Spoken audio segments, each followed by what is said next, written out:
Hello everyone and welcome back to another video from Finance and Crypto Guide. In this video, I'm going to show you how to change your password on your EveryDollar account. So let's get started right away. First of all, open up your web browser and then in the address bar type in everydollar.com/app and then press enter. You will now be taken into the official website for EveryDollar, in which if you haven't already logged into your account, you will be asked to enter your credentials to log in. After logging in by entering your credentials, you will be taken into your dashboard, from which if you wish to change your password, then click on Settings at the bottom left corner. You will then see Manage your account. Go ahead and click on this, and now you will find the Change Password button.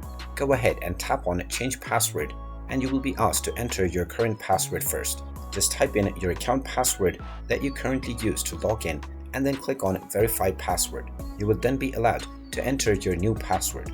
Go ahead and type in your desired new password and then type it in once again for confirmation and then click on Save Password. You will now be told that you have successfully changed your password. You can click on Back to Account in order to continue back into the account settings page. And there you have it. That is how easy it is to change your password on your EveryDollar account. If you find this video helpful, make sure you hit that like button and subscribe to our channel if you haven't done so already. Also ring that notification bell to never miss another update from us. Thank you for watching and I will see you again in the next video.